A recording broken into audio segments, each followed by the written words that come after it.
Ces groupes sont très importants à identifier parce que du coup, vous allez pouvoir faire des familles. C'est-à-dire quand vous écrivez un texte, même si c'est un texte qui fait 3 paragraphes, il y a un texte très court pour vous présenter votre travail, présenter votre compagnie, présenter votre équipe, ça peut être plein de types de présentations différentes.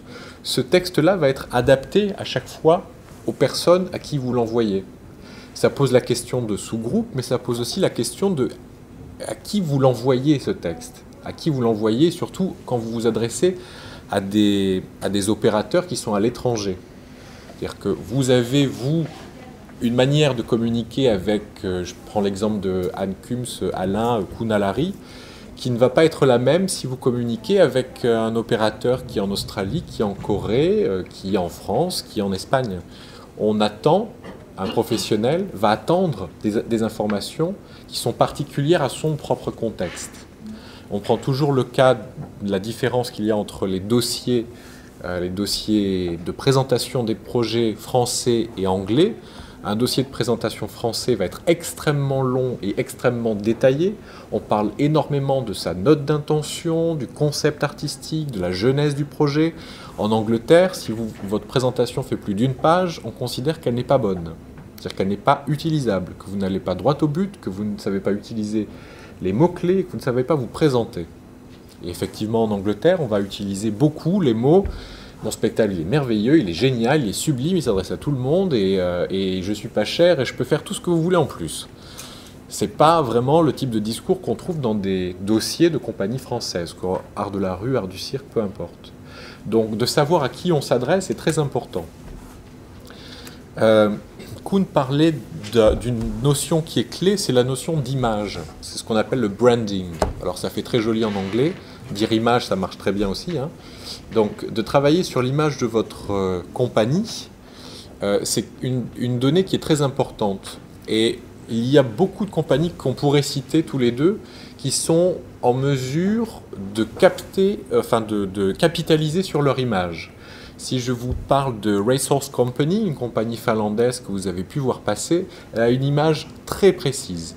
Elle fait des photographies, elle utilise des trailers, des extraits vidéo, et cette compagnie a un style extrêmement reconnaissable.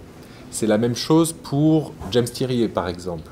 Donc il y a des compagnies qui ont réussi à imposer, ou Fiat-Ménard, enfin plein de noms comme ça, qui ont réussi à imposer une imagerie qui fait qu'on reconnaît leur style vraiment dès les premières images d'un spectacle, premières images vidéo ou des photographies. Donc l'idée de définir sa compagnie par des images, c'est quelque chose qui est très important. À chaque fois, vous allez devoir répondre à des questions qui sont très bêtes et que vous connaissez déjà. Je suis sûr qu'à chaque fois que vous devez écrire un papier, un dossier de subvention, peu importe, ou même créer une page Facebook pour votre compagnie, vous vous posez les questions. Comment je me définis? Qui je suis? Est-ce que j'en dis beaucoup? Est-ce que j'en dis pas assez?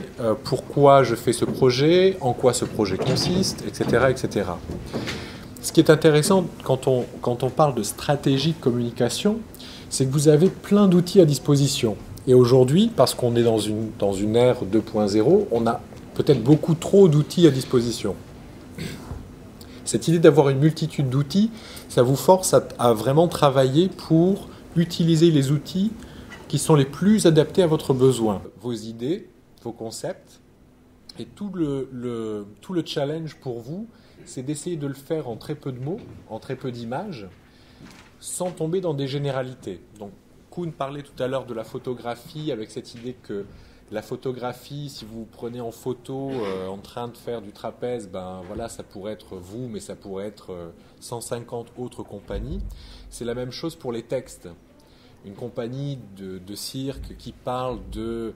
Voilà, on recherche sur l'autre, sur la gravité, sur la relation à autrui, sur comment faire vivre au public une expérience physique. Enfin, autant de fenêtres ouvertes, de portes ouvertes qui sont toujours les mêmes. C'est-à-dire que c'est vraiment un travers. Quand on demande à une compagnie de cirque de se résumer en 10 lignes, la première chose qu'elle va faire, c'est parler de sa technique.